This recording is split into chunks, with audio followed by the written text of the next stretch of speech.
Hello and welcome, race fans, to the Lanier Speedway for the second time of the season. We are here with the MIRL Maritime iRacing League short track racing at its finest in the late models. We are ETV, and I am Dakota Ehrman, again joined by Michael Keaton, John Wessling pushing the buttons on the camera with Jerry Wolf and JD Webb hanging around. Michael Keaton getting set for the final race before the All-Star race and the final race of the season here. Yeah, and what a way to end the season, Dakota. The finale at Lanier National Speedway, where they started. You know, back week one, race one, Lanier National Speedway, just under half of a mile racetrack, and here we are again for the finale tonight, Lanier National Speedway. Yeah, it's again the same sponsors we had for the first race. This is the Rustic Auto and Towing 250 here at Lanier Speedway. But why don't we go ahead and look back at last week's results? I do have the heat races here. I'll tell you what, heat race number 1 went to Jake Goodwin with Stephen Matthew in second, Martin Landry in third. Mike Alexander, Craig McDonald, and Keith Mack were able to take home heat number 2.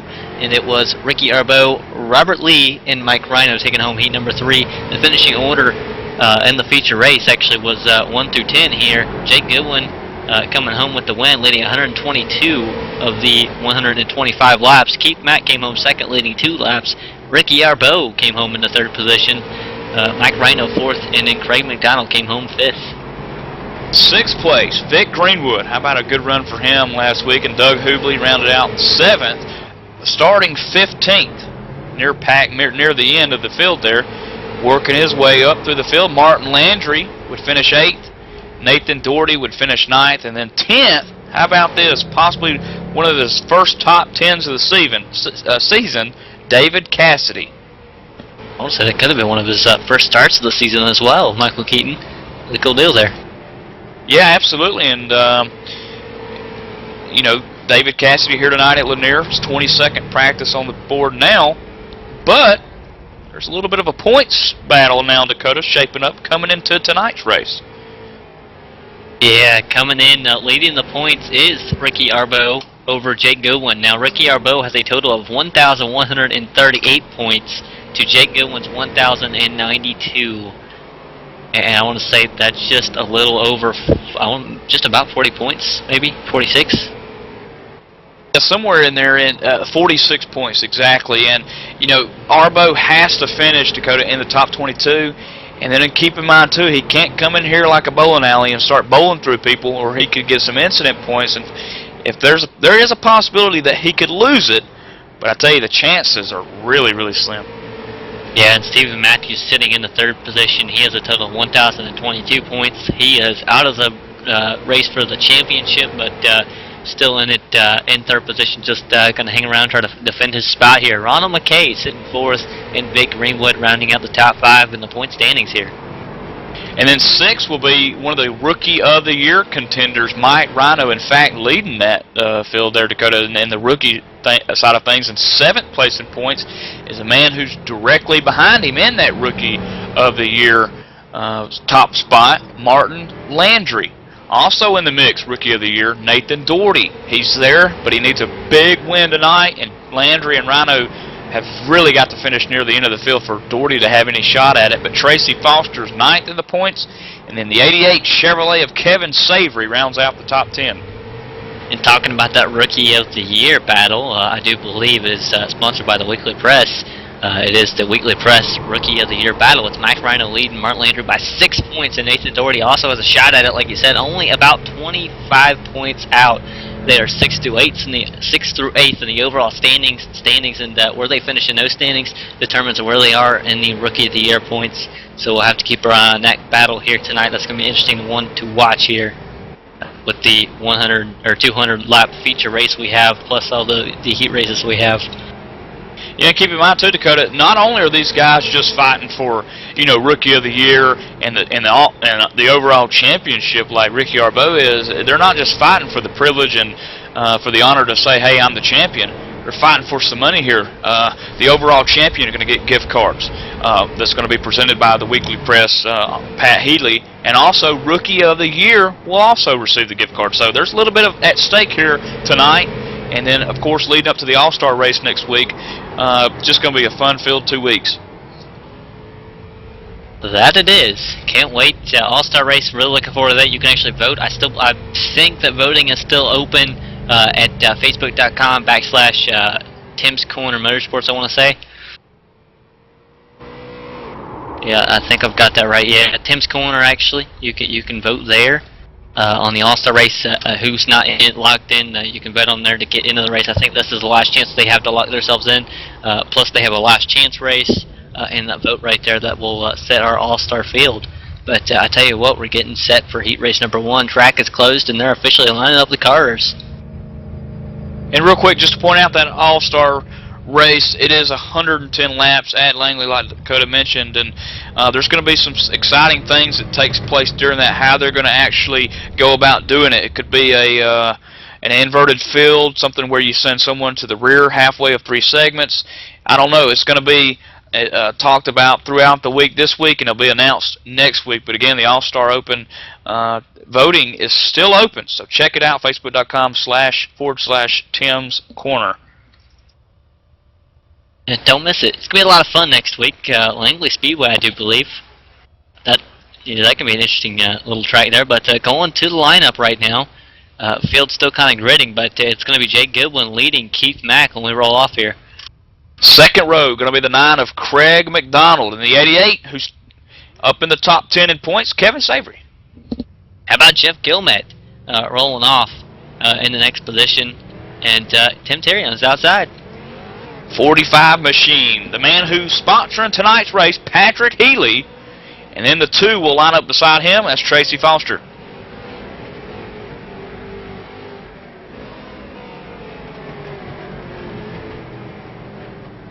And Ralph Probert will round out the field. I think this is his first start.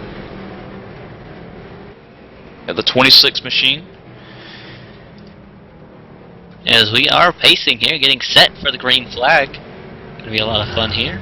And again, as long as Arbo finishes in the top 22, he'll be the champion here. So this is the points leader, Jake Goodwin. He's got to make sure he gets as good a start and finishes as well as he can. And this is where he starts it. As the green flag is out, Jake Goodwin leads the way, and he's got to get to victory lane here, and he knows it. So he's on a roll and running away.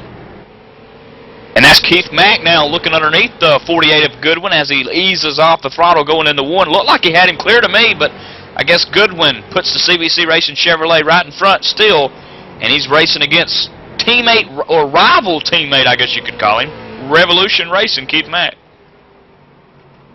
Yeah, and looks like Mack using the apron quite a bit. Goodwin not as much, and you see Mack kind of sliding around a little bit there, but it's all good because he's running the bumper of the 48. Jake Goodwin not really going anywhere, not getting too far away from Keith Mack, and I think Keith Mack might be able to make a move out of this here, possibly. And you know, Dakota, Keith Mack has really impressed me the later we've gotten into the season. You know, Keith Mack at the beginning of the season kind of started off a little rough. Midway through, though, I really think he got himself checked in gear. And now towards the last couple of races, it just seems like all I've been saying is Keith Mack to the front. You know, he's pretty stout, but it took him some time to come on with it. And I bet next season at MIRL, Keith Mack may be someone to be reckoned with. And I'm moving back to the field here a little bit. How about Tim Terry working back here a few spots behind the leader? He's basically locked in, I do believe, right now into the show. Halfway, the leader just took, but he's all over the bumper of that car in front of him, the 12 car of Jeff Gilmet. Oh, a Savory spins to the inside, gets it going again, I believe, but definitely going to get held up there. But anyway, Tim Terry, he's been, Gilmet gets the wall. And you gave him the jinx. I did. I mean, he was doing really good there. Well, you know, I bet Tim's probably in his car pounding his wheel, but at the same time, he can say it's just a heat race. This isn't the main event. Yeah, he gets rolling, but I mean, he's stuck in the wall. Gilmet comes by, and he comes down with no choice. He broke the car. He came down and collected Gilmet. He almost didn't look too happy about that. So with just 2 laps to go, this time by coming out of turn 4, they'll get the white flag. Keith Mack still on the back door of that CBC Chevrolet of Jake Goodwin as the white flag's in the air. Yeah, here comes Mack in. He's got one more corner to go if he's going to make anything happen here. He can use the bumper if he needs to, but I don't think he will. He's getting close, and he's just going to ride. He's going to take home second position, so it's going to be Jake Goodwin, Keith Mack, and the third place car will be Patrick Healy. Keith Mack was digging coming out of that corner. You could tell that he had the grip, the forward bite that he needed. Just kind of ran out of laps, Dakota. Just a 10-lap little quick shootout heat race here, which completes heat race 1. And that's Keaton, you know, using social media, I guess, during the show. Yeah, someone said yes, officially over, Mike. The heat race is officially over. Jake Goodwin wins. Sounds about right. We're going to go ahead and talk to him real fast.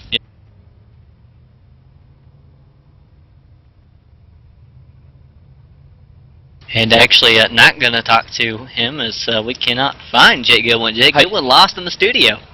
You know, you talk about Jake Goodwin, Dakota. Let's go back to Lanier last time here. Jake Goodwin finished 17th, the very first race of the year at Lanier here. 25 laps down.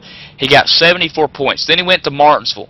Did a little bit better. Finished about 14th, 86 points. And then the next week at New Smyrna, 75 points, near in the back again. But then at South Boston, he turned things around, and for the next couple of races, in fact, for the next 6 races or 7 races, he would have positions that gained him over 100 points each time. So you're talking about a top 5 from New Smyrna or South Boston here tonight at Lanier. So you're talking about a late bloomer. Jake Goodwin could be a contender next year for this point battle as well. That he could, but field rolling off now. Ricky Arbeau is the current leader, and he's only missed the first heat race by 0.03 of a second. He was second fastest in practice. He'll be rolling off first with Mike Rhino in second position. And then you'll have the 38 machine of Travis Roma rolling off as well in the second row. Then the 29 beside him, Dave Dyer.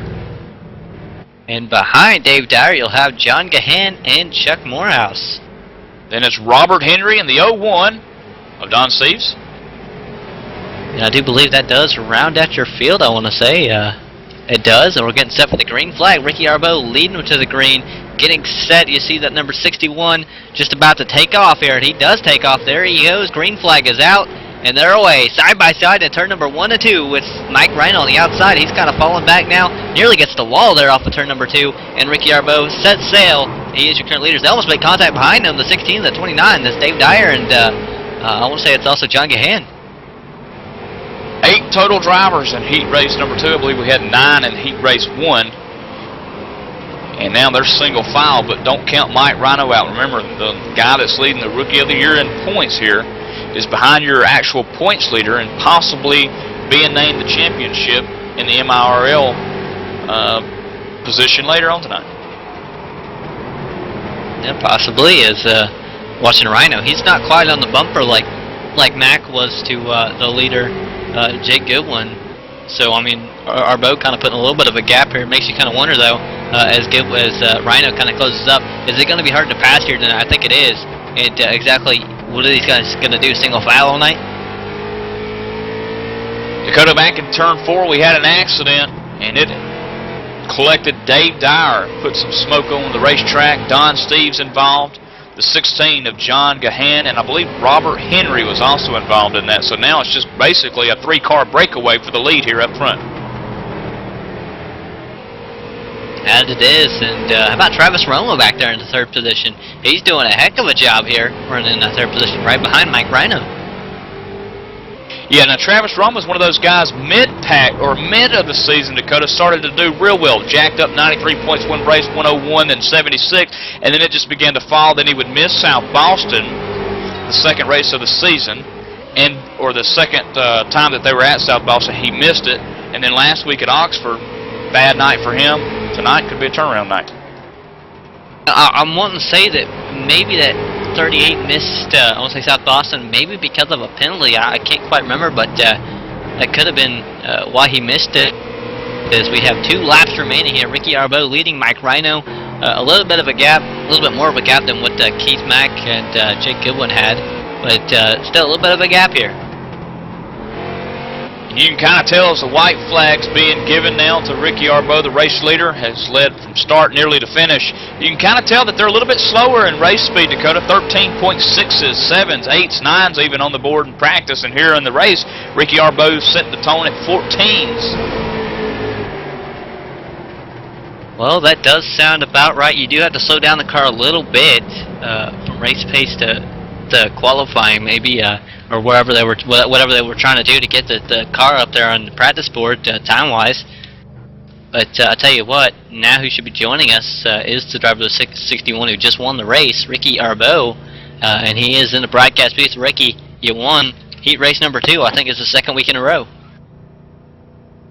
Yeah, I got a good solid car again this week. Got tons of lapping through the week, and I feel like we got a good piece going into the feature. And same as every week, looking at the big picture. I want my championship points, and hopefully take it home tonight.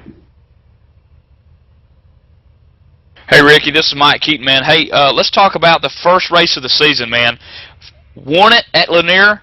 And then you led every single lap, all 125 laps. Tonight, the finale, 200 laps. Can you lead them all tonight?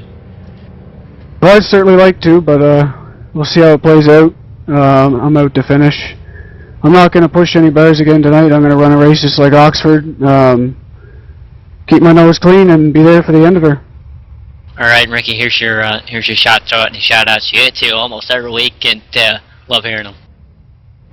I'd like to thank my girlfriend, Most Off, all my sponsors, Eastside Keswick Kitchen, Arlie Reynolds, Buff and Stuff Custodial.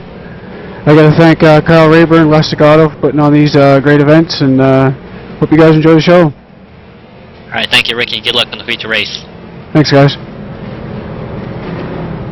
And now I believe we're getting set for the next heat race. The field may be rolling. Yeah, field is rolling here. It's Mike Alexander, Steve Matthews making up row number 1. Second row, Nathan Doherty in the 46 of Dana Hamm. Then you have Martin Landry and George White. And then there's David Cassidy, possibly second start of the season for him. Going to round out the last spot. Should be 7th position as the field gets set to take the green. Here we go. Green flag getting set to fly. It's going to be Mike Alexander leading the way. Green flag is out. He's away. Steve Matthews on his outside trying to make it work. Not really going to be able to do it. Now he has company on the inside. That's the 46 machine coming to his inside. Dana Hamm. And Dana is making the inside work. How about that 46 machine? Going to fall off coming through the straightaway, but making it work to the center and entry of the corner. And he almost clears Steve Matthews. I mean, Matthews barely hit. Oh, they make contact. Dana will clear Steve Matthews, though. How about that? You got 3 different representations of teams here tonight. 1, 2, 3. The Revolution Racing Barney Ford, Mike Alexander Barney, and then you've got Dana Hamm, Lionel Racing, and then there's Matthews, Stephen Matthews, part of CBC Racing. As he loses it off turn 4, Dakota. Nearly collects Nathan Doherty. Nathan Doherty sneaking through, and then there's Martin Landry also sneaking through. Good job getting around him. George White also getting through that gap. That was a big miss, and now David Cassidy in front of Stephen Matthews. Stephen Matthews in trouble. Looks like the car might be broken. There he goes. He's all right now, but when he took off, man, he spun the tires. He's got to start from the rear of the field now in the feature race. That could hurt him. Absolutely. And Dakota being stuck deep in the field in the beginning of a Lanier National Speedway race can be proven to be quite dangerous, and we're going to have to keep an eye on Steve Matthews when the big event comes up. But move everyone up one spot as Stephen Matthews spins out at turn 4. And it comes down pit road. We're now halfway. Mike Alexander leading the way. He has a huge gap between him and Dana Osborne, and right now the battle is really behind them. It's Nathan Doherty trying to catch Dana Osborne, and then behind him you have Martin Landry in line with George White right behind him. Just kind of single file, nobody able to really get to the bumper of one another. And again, Mike Alexander with this pretty large gap between him and the second place car. That's probably the biggest we've seen all night long, as we're a few laps past halfway here. This is Mike Alexander's first adventure to Lanier National Speedway, Dakota. Not able to make the very first race of the season, but he is here tonight, and he's got that Barney Ford up there looking quite good. That he does, and see him working to the corner really well. Kind of getting the apron a little bit, not as much as what we've seen others. About kind of like Jake Goodwin, but not quite the same. He does use it a little bit. Jake Goodwin not really touching the apron at all with 2 laps remaining. Going to be one lap to go here. White flag when he catches the finish line. Good battle back here. George White trying to look up underneath the Cannon Security Incorporated. They've been a sponsor once or twice this season. As Martin Landry secures the spot. Now there's a pass up here for second, possibly the 6th machine. Nathan Doherty looked underneath the 46, but couldn't quite make it stick. And Mike Alexander will win at Lanier in heat race number 3. So the driver of the number 15 machine coming home second was the driver of the number 46 machine, Dana Osborne. And behind him, the number 6 car, I do believe, of Nathan Doherty. Good run there for Mike Alexander. Mike actually pretty quick in practice. In fact, 3rd quickest, obviously taking the 3rd heat on the pole, and he would win it just like all the other 3 heat winners. Dakota, looks like seems if you just can start on the pole here in your heat, you've pretty much got the shot at it. Jay Goodwin on the pole, won it. Ricky Arbeau on the pole, won it. Mike Alexander, I think Keaton having problems there. Mike Alexander on the pole, won it. See what you're saying there, and there was a connection there. They did a fantastic job, every one of them, of starting from the pole, winning the race. I mean, that's what it's about here, track position. I think we saw how hard it was to pass Steve Matthews. Got caught on the outside, could not go anywhere when he was caught out there, unfortunately. But, yeah, and that would lead to his wreck. But, anyway, he'll start from the rear of the field. That's why we think it's going to be dangerous for him. It's so hard to pass here, and I think we saw that throughout the field here. But Dana Osborne did make it work. How about that? Yes, Dana making it work. And then, of course, Dakota, I don't know if I was talking about Jake Goodwin winning from the pole, Ricky Arbeau winning from the pole, and then, of course, Mike Alexander winning from the pole in all their respective heats. I wonder if we'll see the same type thing in the big race. But remember, the big race is 200 laps. A lot different. And it is. And joining us up in the broadcast booth, he can tell us if it's going to be the same or not the same. Mike Alexander, you started from the pole, you won from the pole. Ricky Arbeau, before you started from the pole, won from the pole. And before him, it was Jake Goodwin starting from the pole, winning from the pole. Is the pole the secret position here tonight? It's going to be a big advantage, that's for sure. I mean, it's really tough to pass here. There's not much of an outside, and it's hard to get underneath somebody. But yeah, if you can start up front, you're in good shape. And you'll be starting from the 3rd position. Is that going to help you? I'm pretty happy with that position. I mean, you know, it's a long race, so we'll just have to see how it plays out, see what happens, you know. All right, and man, talking about your race there, I mean, you led every lap and had a pretty big gap over 2nd place when you crossed the line there. Yeah, the car's not bad, you know. I think Jake and Keith and Ricky there got good pieces too, and I think they'll be tough to beat. Any shout out you'd like to throw out there? I'd like to shout out to Revolution Racing. You know, it's a good group of guys. We try to put together the same setups every week and try to go out and be fast, right? So I'd like to do a shout out to them. And R&R Kinsman's, they support me quite a bit, and I'd like to shout out to them too. Alright, thank you, Mike. Good luck on the feature race here. Thanks, boys. And that was Mike Alexander, winner of heat race number 3 here in the Maritime iRacing League. And before we go to commercial, how about we talk to also Jake Goodwin, who won heat race number 1, was not available. I think he got lost in the studio after the heat race, has finally found his way up in the broadcast booth. Jake Goodwin, you won heat race number 1. You're starting from the pole. Can you win the feature race? I'm hoping to. Just found a little setup there at the end of practice. It didn't seem to work bad in the heat race. Hopefully it works all right in the feature. And Jake, man, did you get lost through the production studios? Yeah, I forgot to switch channels there, and I heard you guys were trying to talk. Alright, Jake, man, any shots you want to throw out there? Just shout out to CBC Racing. Thanks for working together, that's for sure. Alright, there's Jake Goodwin, winner of heat race number 1. Best of luck to him in his feature race, starting from the pole. Going to be a lot of fun to watch him in the number 48 machine. But I tell you what, going to go ahead and step away, take a quick commercial break, and we'll be right back with the feature race here in the Maritime Racing League Rustic Auto and Towing 200 at Lanier National Speedway.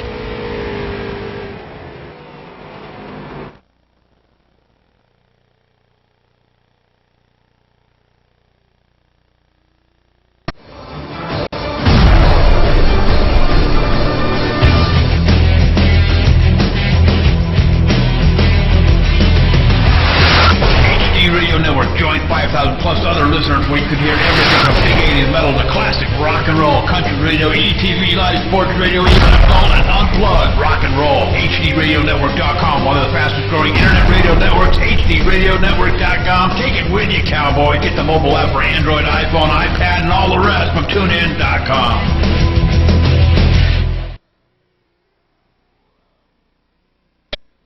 Team Racing Series returns to ETV Live on Tuesday nights following the Fast Track Racing Series radio show.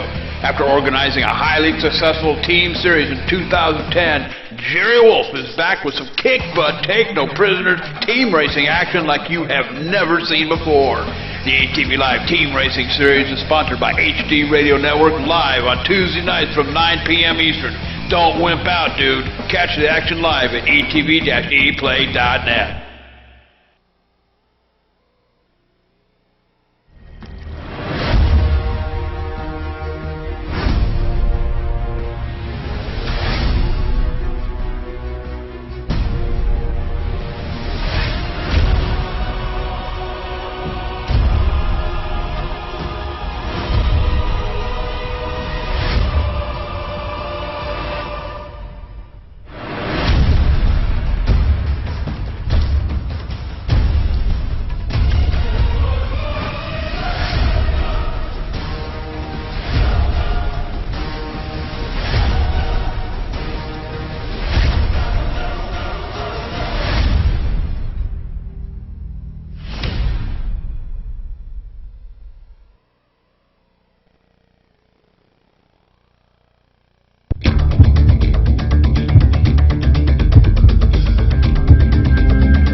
And we're back live from Lanier National Speedway for the Rustic Auto and Towing 200 here at Lanier National Speedway. The second time this season we're at Lanier.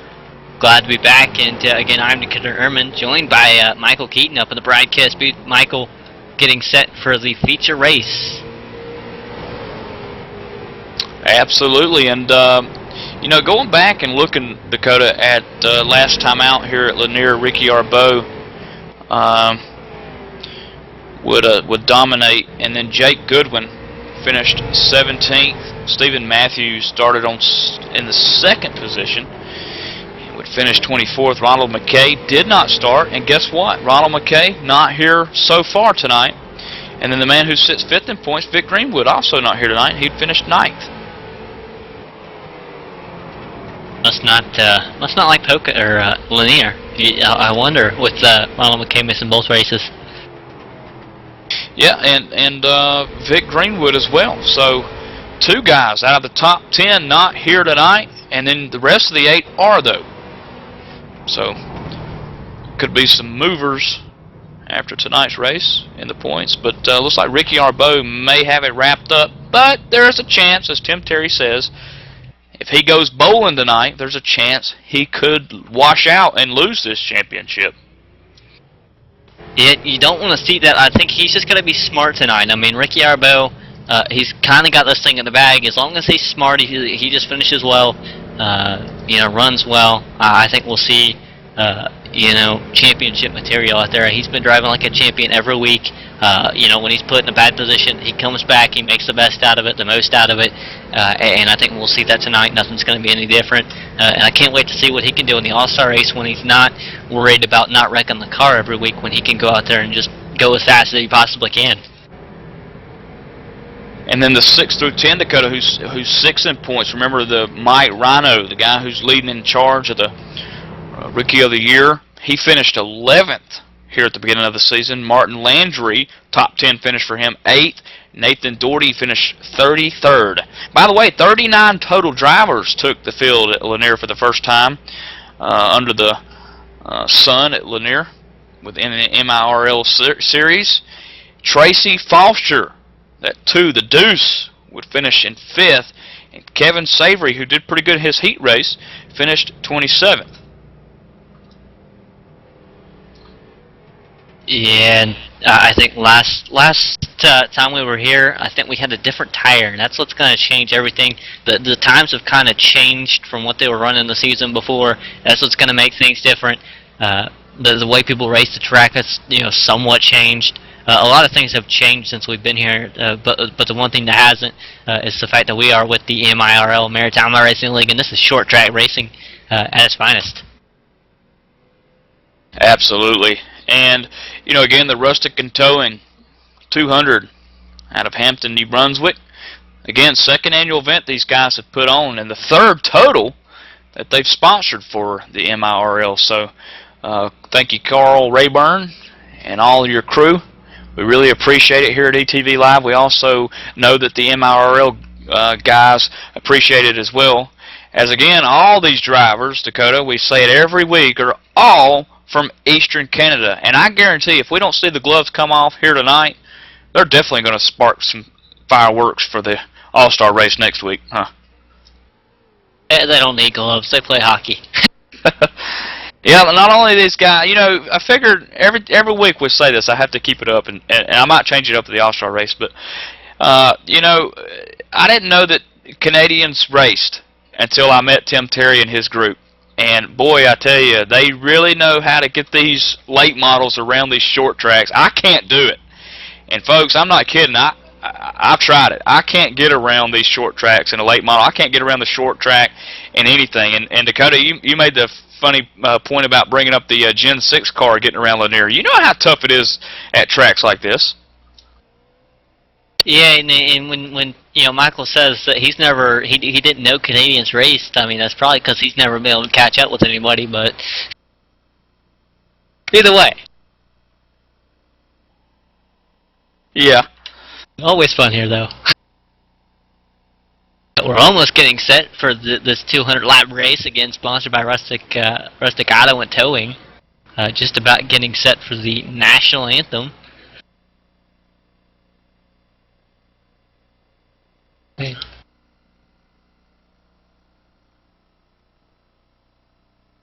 But anyway, sorry, Keaton and I going back and forth hitting each other in the arm right there, because me and Keaton, you know, just like that. But either way, we'll go ahead and step away and go down trackside for the national anthem.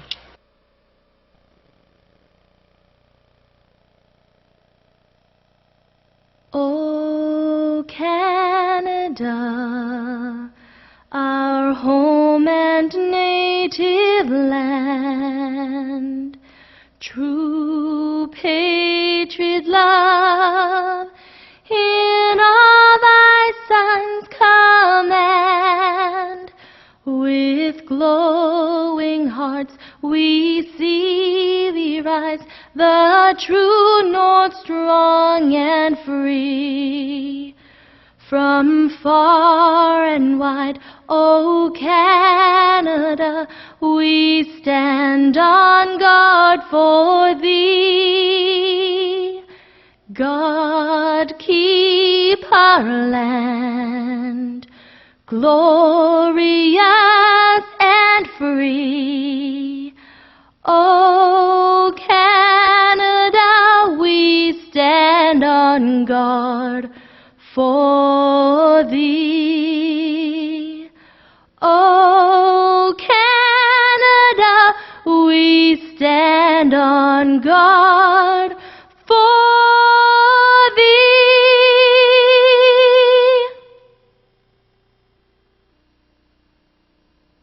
And we're back live at Lanier National Speedway, getting set for the green flag 200 laps. I'm going to go ahead now and move down trackside for the command before we take these 200 laps.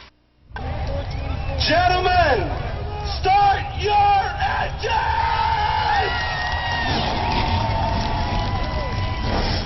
And now, starting from the pole, it will be Jake Goodwin, and that is making up run number 1 with Ricky Arbo on his outside. Row number 2, the 15 of Mike Alexander, and the double deuce of Keith Mack rolls off fourth. Making up row number 3, Mike Rhino with Dana Osborne Dana Ham on his outside. Row number 4, the 9 of Craig McDonald takes the time. Travis Roman, the 38th, will roll off 8th. Row number 5 will consist of the 6 of Nathan Doherty and the 2 of Tracy Foster. The oldest man in iRacing, Don Steeves, the 01, will roll off from the 8th row. Outside him, Martin Landry. And making up the 7th row, the 13th position car of Kevin Savory, and on his outside, the 18 of Chuck Morehouse. And the real 8th row is Chuck Morehouse and George White in the 72. And that's not even the real 8th row, because the real 8th row consists of George White and Patrick Healy. The 9th row is John Gahan and Stephen Matthews.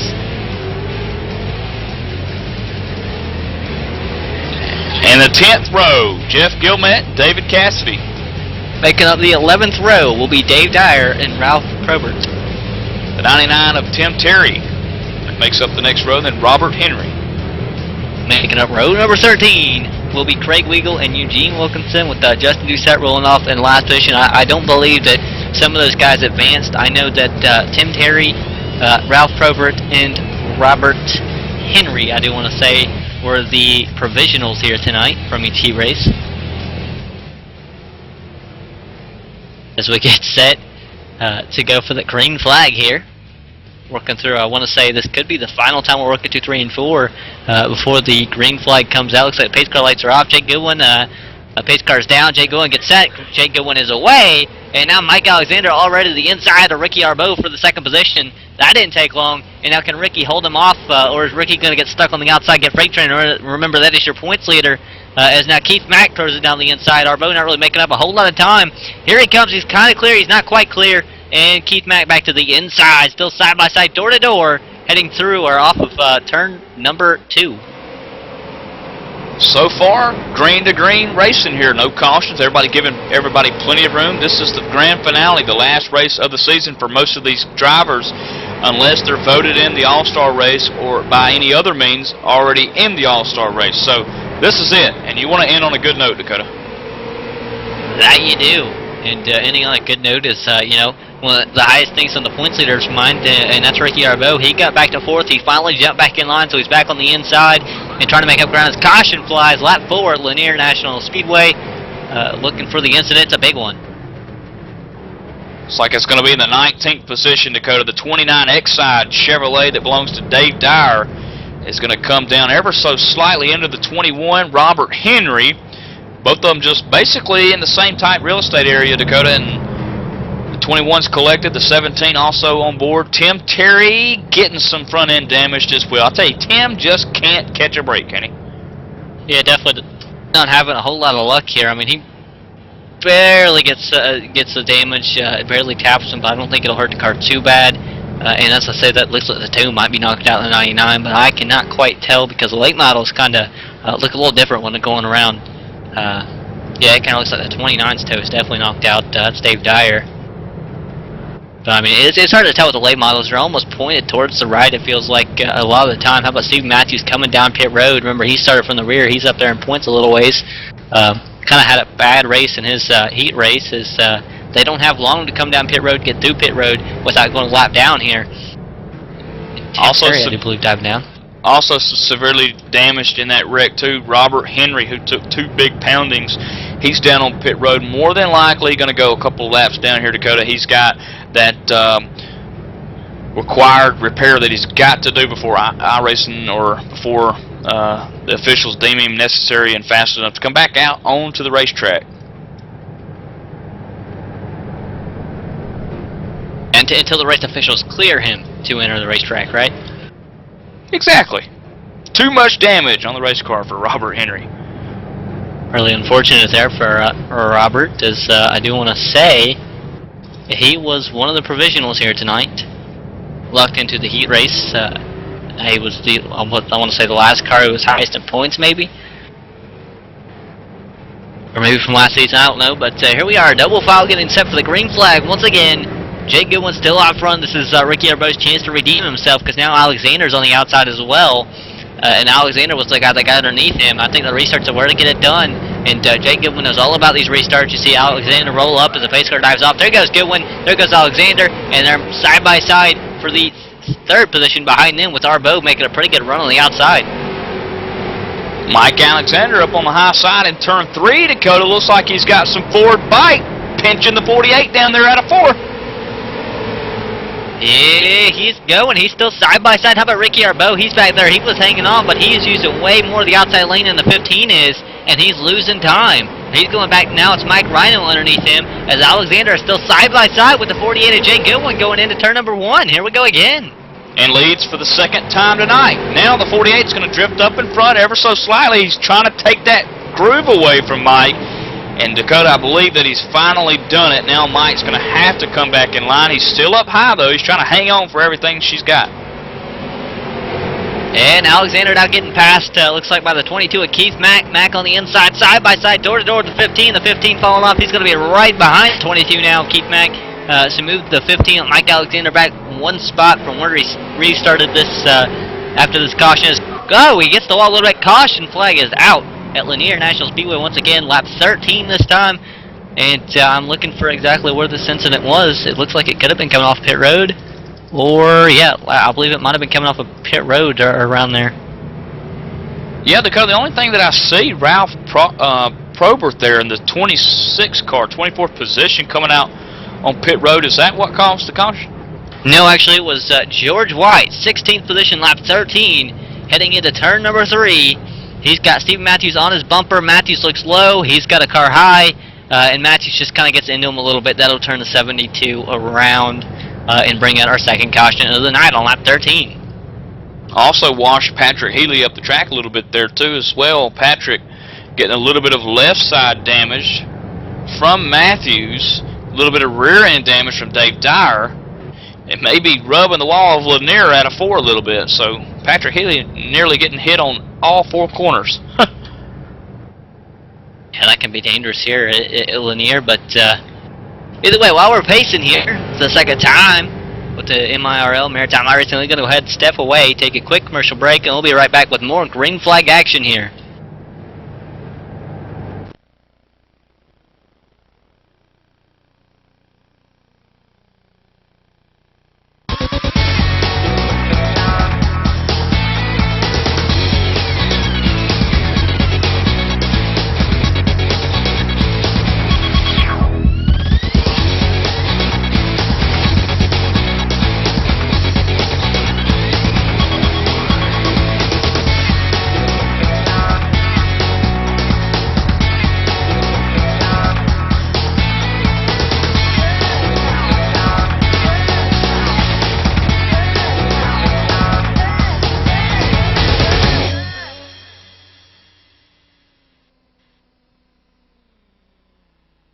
Hey, JD here with ETV Live, and let me tell you something. If it's too big for the pickup truck and you need to move it, there's only one trucking company you need to call, and don't bother with the Yellow Pages Cowboy. I'll give you that number in a minute. Manufactured goods, automotive, technical equipment, furniture, even if you need a reefer, Gary Mercer Trucking Incorporated is the only choice, Cowboy. With locations in Mississauga, Ontario, Canada, Rancho Cucamonga, California, if you need to move it, store it, and keep it cold, you need to call Gary Mercer Trucking Incorporated. Long haul, short haul, or just across town, Gary Mercer has the best trained and qualified drivers to get your load from point A to point B with professionalism and on time. So remember, Hoss, if it don't fit in a pickup truck, you're going to need a real truck, Cowboy. Sponsors of ETV Live's Friday Night Showdown, Gary Mercer Trucking Incorporated, 1-800-668-2980. And we're back live, green flag racing here at Lanier National Speedway. Green flag came back out while we were under the commercial break. It looks like Mike Alexander has moved up into the second position past Keith Mack. Behind him, we do have a battle for fourth position, and it consists of Ricky Arbeau on the outside of Travis Roma Mike Rhino following in behind them, and he's got a little bit of company himself. Looks like Dana Ham, who just got sideways wrecked. He's going to stop on the outside lane, no contact made yet. Oh, there comes the 12 of Jeff Gilmet right into him. George White makes a little bit of contact with the 12. 46 and the 12 both have smoke pouring out of the engines. I believe their day could possibly be done already, Michael Keaton. And Jeff Gilmet, Dakota, looking back through the in-car view of his machine, had no idea that he was spun around facing the opposite direction and just hit him head on. No clue, though. Jeff Gilmet definitely, more than likely, done for the night. Yeah, that was a hard hit for Jeff Gilmet, and also Dana Ham, who really had nowhere to go there. You know, and right there, Dana Ham's up on the racetrack, fine, okay, just spun around a little bit, but here comes the 12. Boom! Up lifts the car of Dana, and now both cars done. And there you see the 72 of George White spinning through there as well.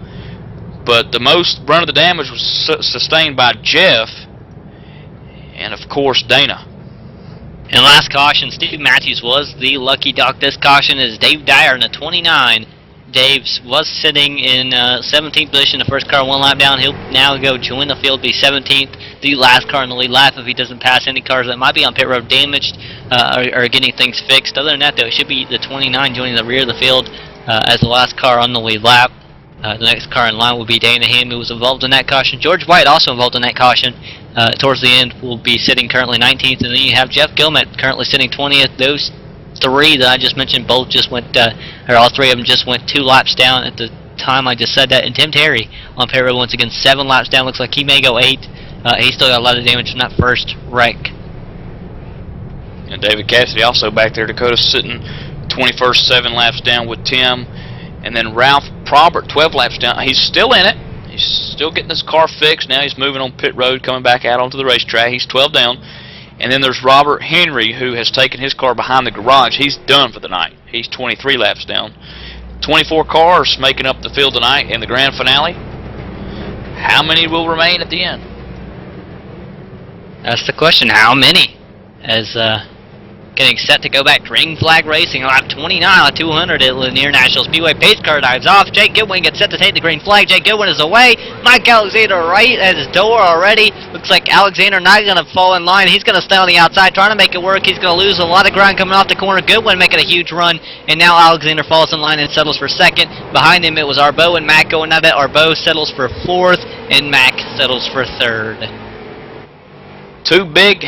Oh, caution.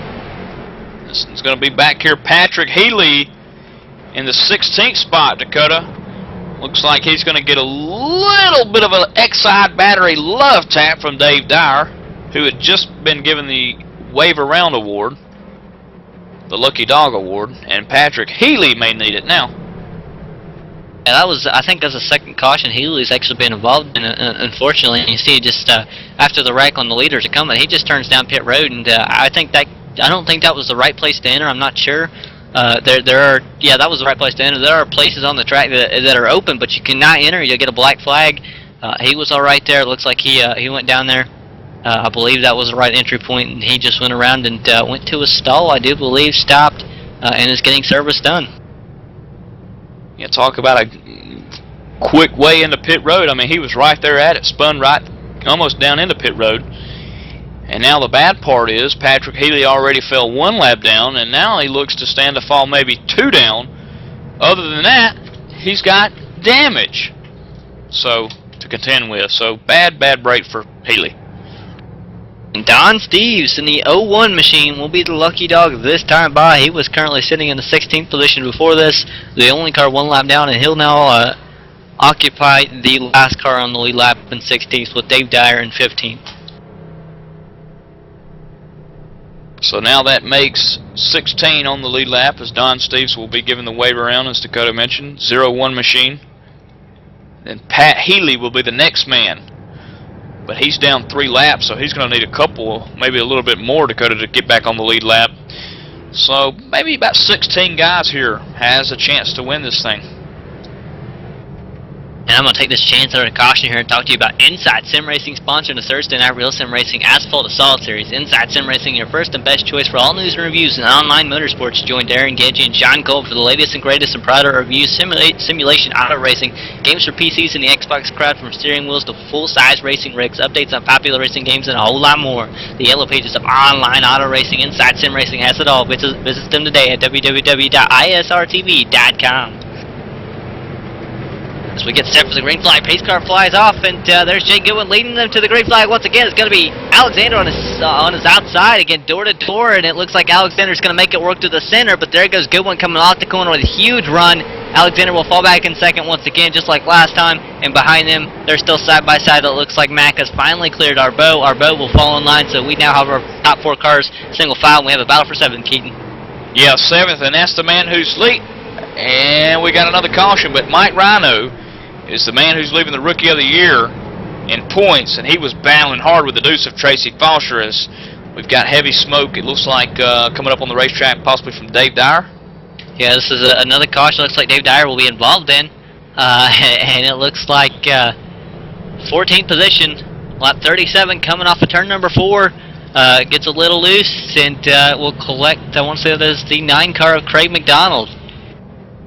Yeah, just gets loose, Dakota, then he overcorrects to the right.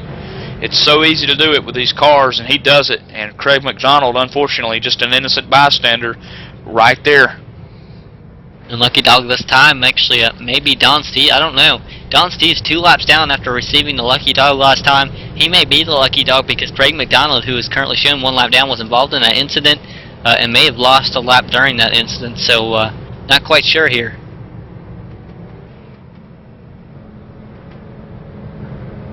As we're pacing again, lap 40 here of 200 at Lanier National Speed with the Maritime iRacing League for the Rustic Auto and Towing 200. See Jeff Gilmet down on pit road getting some repairs done on his car. Dana going down another lap on pit road getting work done on the car. And then you've got several other drivers now. Dave Dyer now actually being shown a lap down, Dakota, now 13 on the lead lap, all the way back to the 18 Chevrolet of Chuck Morehouse. And you're right, Don Steves is 0-1, put him down just 1 lap now, and he'll have 1 more to go to be back on the lead lap. That he will. I mean, yeah, Don Steves waved around the pace car, and there he goes, taking off now, trying to go around the field. He'll have to pick up 1 more lap again. This will be the 2nd time he's got to do it as he comes on by. And they delayed the caution here. They're going to make sure they don't go green flag racing until the 01 is lined up and the field is set. So it'll be double file. We'll have to go around 1 more time. Yeah, that also gave to be George White a little bit of a break too, Dakota, where he could get some more damage fixed on his car, so he's paying off for him a little bit. But George is 5 laps down. He's got a long way to go to catch back up. That he does. As we get set, I don't think we're going this time. We are going this time, it looks like, because the pace car lights are out. Again, except for the green flag, it's going to be Jake Goodwin once again leading the way. Pace car dives off. Green flag is out. Goodwin's away, side by side with Alexander. They're going to be door to door heading into turns 1 and 2 again. Alexander not pulling over. He's making the move. He's going to pinch the 48 down. They almost make contact. Alexander has almost cleared the 48. 48 making a huge run to the center and entry. And here comes Alexander back on the exit of the corner. Going to lose a lot of time here. It looks like as he now throws it deep into the corner. Maybe about even, but if he doesn't get in line, he may get freight trained here. As now Keith Mack looks to the inside. With Ricky Arbeau back there a little ways, Travis Roma also. These guys could play into this as well as Alexander finally gets clear of the 22, jumps in line, and we are now single file. How about that? The double deuce. As caution's coming back out on the racetrack, John Gahan in the 11th position. It's like going into turn 2, Dakota. Looks like he just gets a little loose. Yeah, this is John Gahan, 10th position, lap 47, heading into turns number 1 and 2. He gets a little loose, overcorrects, collects a 98 as Stephen Matthews. That'll put Matthews in the outside wall. Matthews not very happy after that. They both look like they do get rolling after the field gets by and avoid going a lap down here, as Goodwin actually got right to the bumper of Matthews, and it looks like Gahan would get side by side with the leaders but be able to go around the pace car and catch the rear of the field. Don Steeves will be the lucky dog, I do believe. That will put the 01 back on the lead lap here as he goes around the field. Yeah, there you see one more time the 16 overcorrect. And I tell you, Dakota, it's easy to do that. We've already seen a couple of cars, especially in the last caution that we pointed out, overcorrect. I mean, your car's starting to turn left, and then your instinct to automatically turn the car right, and then sometimes you just turn it too much right, and when the car gets back straight, since you overcorrected right, it's going to go turn right. So, and that's what we see there, and it can happen to anybody. I mean, it happens to the best. And it does, as we're working lap 50 here at Lanier Speedway, getting set. I don't think it's going to be very long before we go at green flag racing. Pace car lights could probably go off as early as next time by. Since we're a quarter of the way through, as Stephen Matthews kind of leads the field, he's set to get a lap back here. So if he stays out, Jake Goodwin the leader. But going to give you a little update on the top 5 and where they run right now. Remember, the 4th and 5th place guy, Ronnie McKay, and Vic Greenwood, not here tonight. So Ricky Arbeau been kind of quiet, but he needs to be. The 61's back and forth. Jake Goodwin's led every single lap, Dakota, except for 2. And then Steve Matthews, who was just involved in that wreck, sits 13th on the lead lap. And the field doubles up, gets set for the green flag. Pace car gets set to dive off. And we're just about to go green flag racing. Pace car's off. Flagman waves the green flag. Outside lane has an electrical problem. That was Keith Mack. And that'll clear the way for Ricky Arbeau to jump into 3rd position. Not really a problem. He's got Travis Romo behind him. He will have the 3rd position. And he'll now jump to the inside behind Mike Alexander. Alexander following Goodwin. And that makes them 1, 2, 3 now as they cross the finish line. Keith Mack had a little bit of an electrical issue, but the car's back in it. He's got it. Back control of the race car. But he lost a ton of spots. Look at this battle here for 5th, Dakota. The 20 machine, Martin Landry, tightened the bullet down on the 38 of Travis Roma going into turn 1, I tell you. Then you got Kevin Savory, who's fighting for a Rookie of the Year check as well. Yeah, the 38's been extremely loose. I've been watching this guy coming off the corner, or at least it was the last lap or two. He was extremely sideways every time he came off the corner. I don't know whether he missed a line or what, but that cost him a spot at least. Behind them, how about Tracy Foster behind Kevin Savory in the 7th position? Fantastic run for the driver number 2 machine, as he has a little bit of company behind him from Mike Rhino and the 18. I want to say that's Chuck Morehouse all the way back in, it looks like, 9th position, yeah. Man, how about the tight race here? Martin Landry just 6 points away from Mike Rhino, Dakota, in the Rookie of the Year. Mike Rhino currently on the racetrack, 8th. Martin Landry, 4th. Talking about a close battle. Yeah, I mean, hearing somebody hit the wall somewhere. Yeah, if you take into incident points, or Dakota, if they're awarded any, or bonus points, or if they're taken away points, you know, we could possibly have a really close Rookie of the Year breakaway here between Mike Rhino, the leader, over Landry by 6 points. And the leader's going up on the slow traffic of Ralph Probert, who was in 18th position several laps down. Ralph pulls out of the way. He's going to be kind of close as cars go by. He nearly makes contact with a few of them, but he is underneath the apron trying to be out of the way now. As the leaders are still catching a few more lap cars up there. Next car in line for them will be David Cassidy in the, I want to say that was the 22. Speaking of Rhino, he's got his hands full, Dakota, with the 18 of Chuck Morehouse, as Rhino, the Monster Energy car, just got into the wall. Oh! Lap traffic was the problem. It wasn't the 22, it was the 17. And it looks like the lap traffic was kind of thrown off. Jake Goodwin went to the outside. Mike Alexander had no choice but to get in the back of him. I think, I don't know that he had a choice, but I got into the back of him. A little bit of contact made through that car down the inside, but he saved it. Maybe got the wall a little bit, but these guys still single file up here, the top 3 and in a line. And that top 3, Jake Goodwin 15, Mike Alexander, and then Ricky Arbeau. And the car behind them, not for position, George White. He's been shown 15th, 6 laps down. And then now Travis Roma bringing his 38 car up into the 4th spot. And how about that 30? Oh! Lap traffic again, almost a problem. And that time it was Ralph Probert who was up in the middle of the track. I think he might get parked eventually. Just he's kind of a bowling ball in the middle of the track or something. I mean, he kind of comes up a little bit through the corners occasionally. He can't really hold it down. He's at a very, very low speed at 45. He'll get up to about 60 going through the straightaway, but down to like 40 in the corners. His toe knocked out big time. He's having a lot of problems. To see now gets going again behind the rear of the field, pulls up back on the track. But it won't be long for the leaders catch him. Yeah, that's one thing about Lanier, you know, Dakota. Most lap times, especially right now, by the leaders are in the 14s second mark. So it doesn't take long to go a lap down. And if they run a really good lap, it could be as quick as 13 as John Gahan in the 16 machine, 14th spot. Gonna spin her out down the backstretch and do the old overcorrectness into turn 1. It was the 16 car in a 14th position heading into turn number 3, I believe. Yeah, turns 3 and 4 on lap 68. He crosses the line at 69. So it's as he crosses the line, he gets entirely sideways, wipes out in front of the field.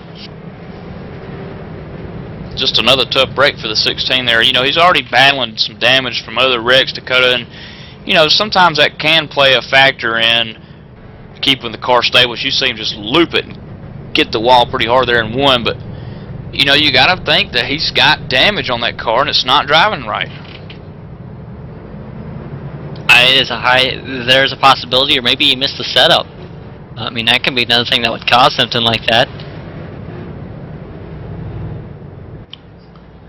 Absolutely. As he's still on the racetrack, not electing to come down pit road, as he's pacing behind Tim Terry. A couple of those on pit road, David Cassidy, the 01 of Don Steves, who is currently still in the lead lap at 10th.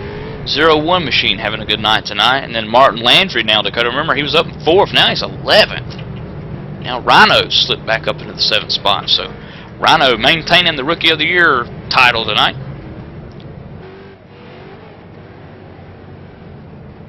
And, yeah, pacing here still. Lap 74 at Lanier National Speedway. Again, the Maritime iRacing League Rustic Iowa Towing 200 here.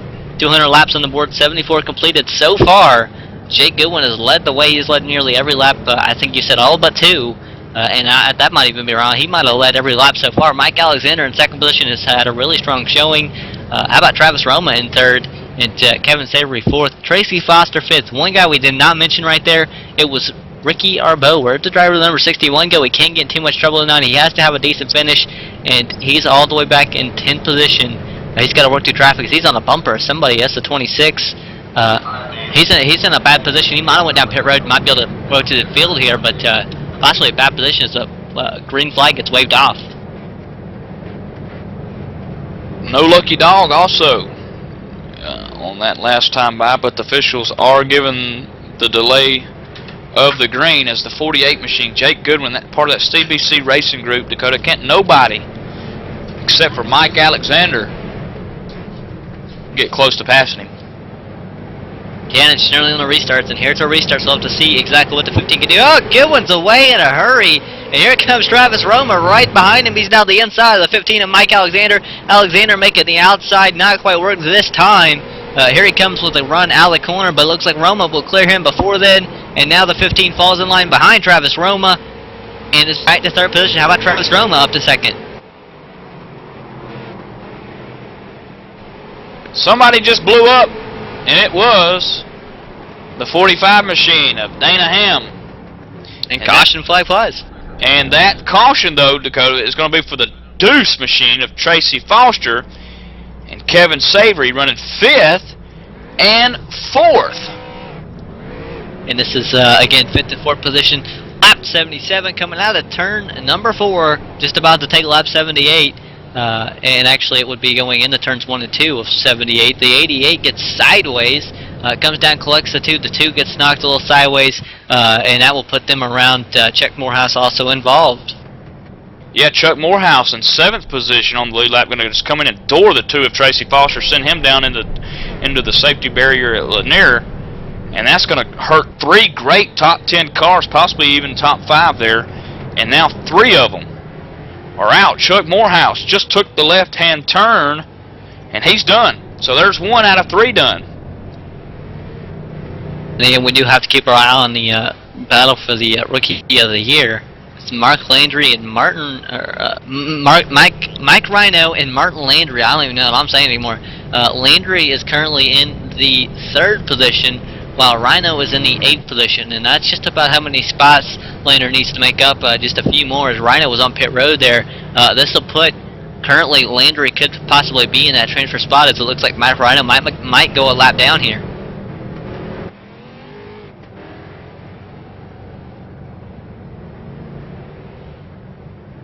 So currently now, Dakota, only 9 drivers on the lead lap. Ricky Arbeau being the last one at 9th to be on the lead lap.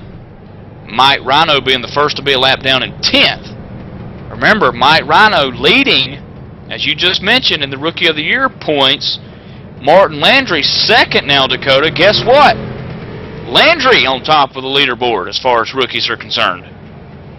Well, that's a battle. Good thing we checked in right there. And that's bad news for old Rhino there. He's 1 lap down. He's got Don Steves in front of him, Nathan Doherty, Kevin Savory. So he's right now he's got to focus on getting that lucky dog, and he's got to fight some drivers before he can even worry about winning that Rookie of the Year. As we got set for the green flag, it was waved off. Race officials, once again, we got to go one more time around the track, and then the green flag will fly. We'll be green flag racing again at lap 85 of 200. We're currently working 84, working the backstretch. Nearly halfway home as they're halfway down the backstretch. 48, Jake Goodwin. 20, Martin Landry. This is going to be fun. Mike Alexander nowhere to be found right now. And here we go, pace car dives. Here it goes. Jake Goodwin inside, Martin Landry outside, side by side. Landry cleared in the 2nd position. He's going to use the outside. He's not going to jump in line. He will now be clearing in line. He'll stay in line as he's now working the bumper of the 48 of Jake Goodwin. As now Keith Mack comes to the bumper of the 20. Martin Landry looks to the inside. They almost make contact. Landry finally given enough room. And oh, Landry gets sideways, nearly wrecks it, saves it. And Keith Mack will take the spot, and Travis Roman jumps in line. It's a 26 nearly in the way. And how about this, Dakota? The blue machine.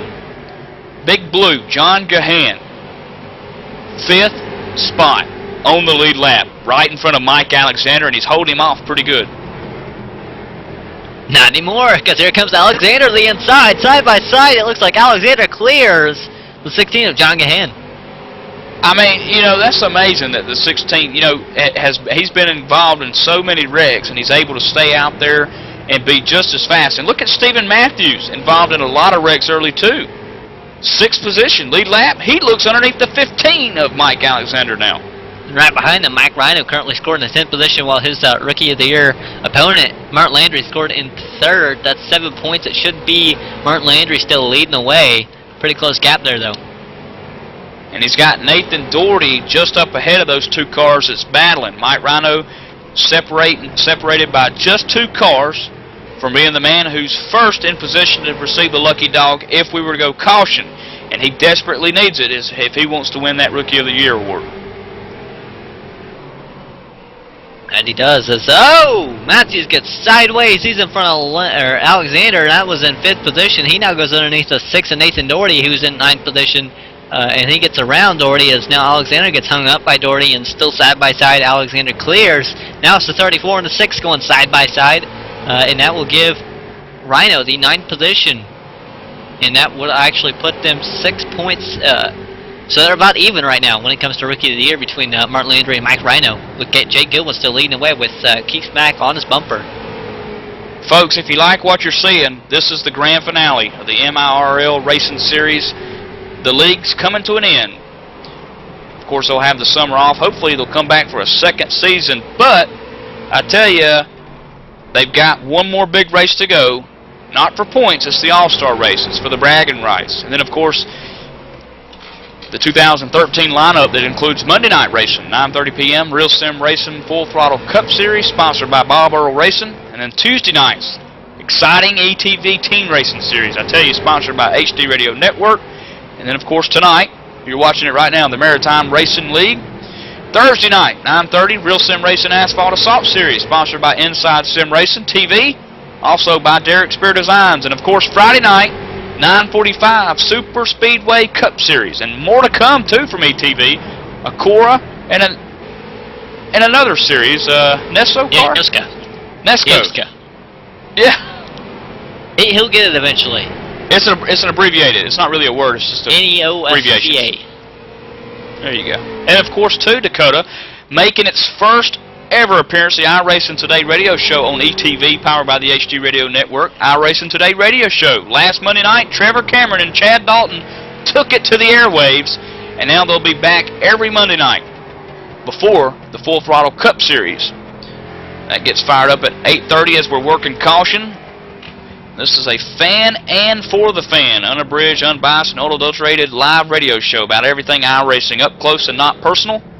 Join Trevor and Chad as they interact with live call-ins, live guests, and more. No rules, no backtalk, no BS. iRacing Radio Talk Show starts at 8:30 p.m. Again, ETV Live Radio, etv-eplay.net. Also featured on the iTunes, Windows Media Guide, TuneIn Radio, and get the mobile app today at tunein.com.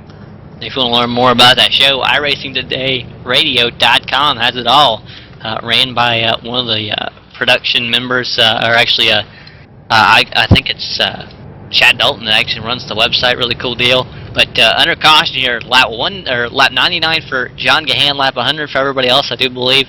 Or it was 99 currently for him. He's working off of turn number 2 in the 7th position. Gets to the outside wall. Heading into turn number 3, just gets sideways and spins it around. Also, good news for the man who's in that 34 car, Mike Rhino, the lucky dog. He'll be back on the lead lap. John Gahan will go down 2 laps. Remember, he was just cracking inside the top 5.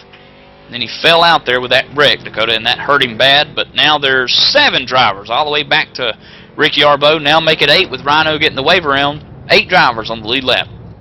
And now that we're working lap 103 under caution here of 200, we're going to go ahead, step away, take a quick commercial break, and we'll be right back with more green flag action from Lanier National Speedway.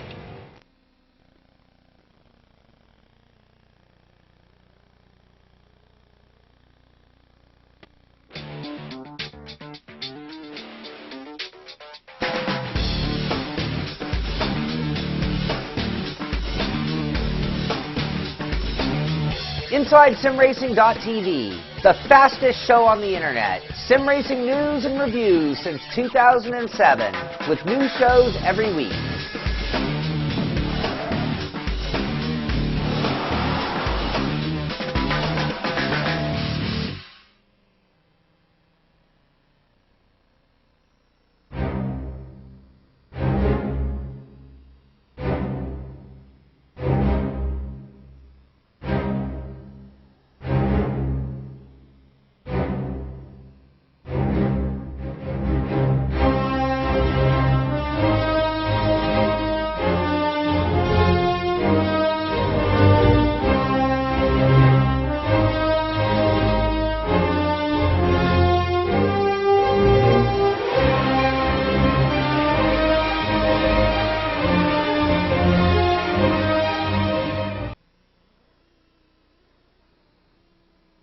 And we're back live at Lanier National Speedway. Green flag is out, and it is currently Keith Mack leading the way over Stephen Matthews and Jake Goodwin. Things have changed since the caution in the restart.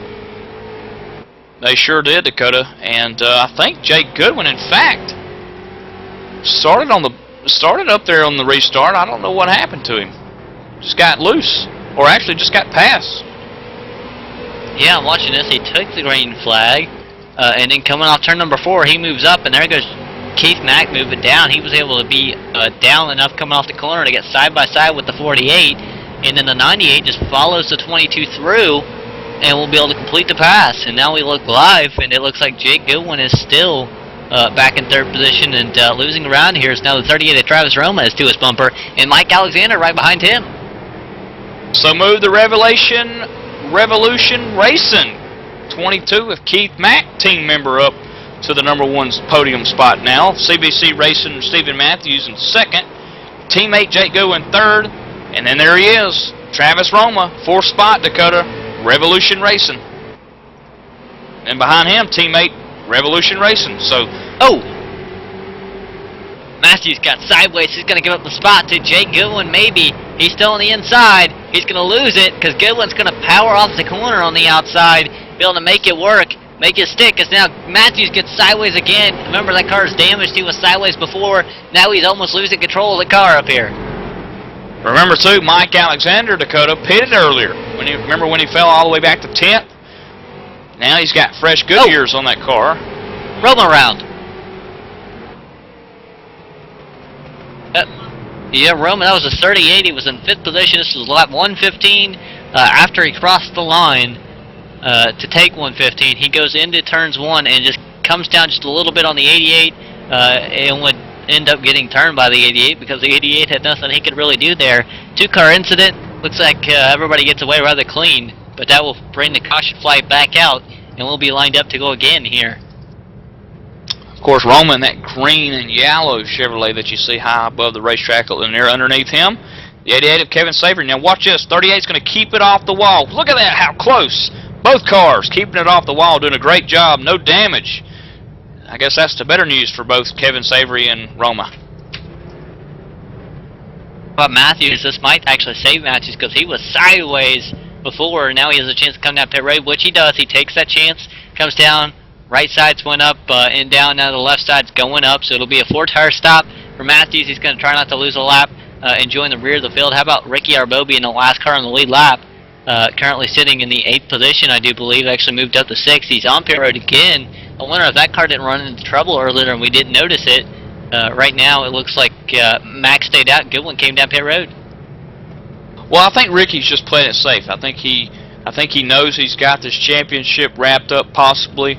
He's down on pit road, getting 4 fresh tires, maybe 2 this time by, 2 the next time by. But you know, he's just out there playing it safe. He's having fun. He could go out, Dakota, and give it all he's got and try to win this thing, but at the same time, he doesn't want to risk it. So I think he's just playing it safe, having a good night of it, and going to call it a season. And there he goes, Doug Maricchio rolling at 35, 36, 37 miles an hour. He might get speeding, but he doesn't care so long as he gets his tires.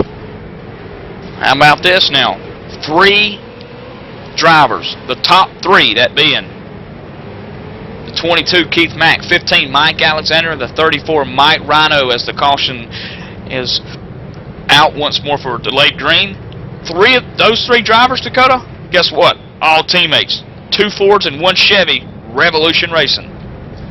How about Mike Rhino? We were talking about him earlier. He was running, 10th, 9th, a lap down. He is now in front of his Rookie of the Year competitor. That's Martin Landry, who's sitting in 8th. And if Rhino wants to win that thing, he's got to finish in front of Landry. Keep that in mind, at least 6 positions ahead if he doesn't want to tie him. 80 laps remaining here as the pace car drops off, and Keith Mack is away, leading them to the green flag. Mike Alexander on his outside will fall off and be side by side with Mike Rhino now, heading through turns 1 and 2. Off the tail, looks like Alexander has the momentum, but in 3 and 4, Rhino has the line as caution comes back out immediately after the green flag.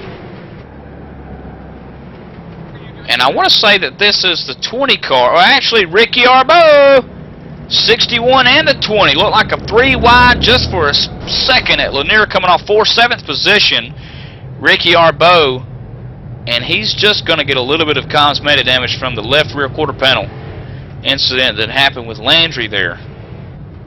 Yeah, it looks like just afterwards it was him and Landry, and Landry and him just, trying to take up the same place on the track, and it wasn't quite there. A little bit of 3 wide action at Lanier, baby. I love it. Short track racing. Actually, Arbo throws the car down pit road again. The lucky dog will be Don Steves. How many times has he gotten a lucky dog tonight? Put him back on the lead lap again. Yep, Don Steves in the 01. He's one of the oldest drivers. I know Don's going to kill me for this, but I'll tell you what, he's still got it. I hope to be Don's age one day, still plugging away at it, racing. And I tell you, Don does a great job week in, week out. Here he is, top 10 spot. But he's been there before. He knows what he's doing. How about Keith Mack, who was the leader, coming down pit road? He's going to come to his stall. Wow. One of the first stalls up there. Keith Mack pitted. Now that's an interesting call. Sure, it's about time for him to get tires on it as he does come down, and it might have been fuel only there. Ooh, buddy, this is getting dangerous as far as team racing is concerned. Top 2, Revolution Racing. The next 2, CBC Racing. And guess what? Travis Roman, 5th, Revolution Racing. And the man who's coming off pit road, Keith Mack, Revolution Racing. So, how about that? Nearly every single team member, if not all, of Revolution Racing on the lead lap in contention to win a race here, and possibly still a victory away from CBC. Well, we'll watch it here as we get set for the green flag. The field doubles up and the pace car gets set to dive off. It'll be Alexander leading him to the green flag, this time with Mike Reynolds on his outside. How about Jake Gowen sitting in 3rd and Stephen Matthews in 4th position? And away goes Alexander. Green flag is out, and Jake Goodwin all over the bumper. That 15 machine is now Rhino. Falls back to the outside of the 48. He'll fall in line behind the 48 and now set his sights, it looks like to the outside of the 48, but it's not going to happen. He's going to be stuck in 3rd position right now. 18 machine, Chuck Morehouse, going to bring out the caution. 13th spot again. He's going to get a little bit of a help from the 17. Yeah, it looks like even Don Steves might have been involved, but again, this is Chuck Morehouse in the 13th position, coming off a turn number 2 in lap 123. He's going into turn number 3, and he gets, I want to say, almost gets dumped by the 17 at David Cassidy. Basically does.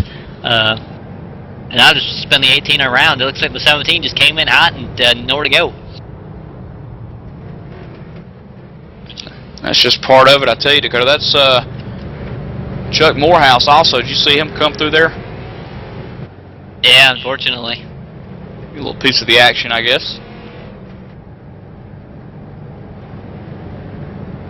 And Alexander again leading now under caution here. Lap 131 of 200. Jay Goodwin currently sitting in 2nd. Steve Matthews in 3rd. Mike Rhino in 4th. Travis Roma sitting in the 5th position. Running through 6th to 10th is Martin Landry, Keith Mack, Don Steves, Ricky Arbo, your points leader, and Nathan Doherty. Sitting 11th through 15th, Kevin Savory, John Gahan, Chuck Morehouse, George White, and Tim Terry. 16th through 20th is going to be Tracy Foster, Patrick Healy, David Cassidy, Ralph Probert, Jeff Gilmet, and then just running out the rest of your field, 21st to 24th, Dana Ham, Dave Dyer, Craig McDonald, and Robert Henry. Robert being 126 laps down. We are only 132 laps into this event. As Mike Alexander again leading the way, did not pit. Goodwin now going to be on his outside for the restart. I think restarts are where most of the passing would happen, and this is his shot here.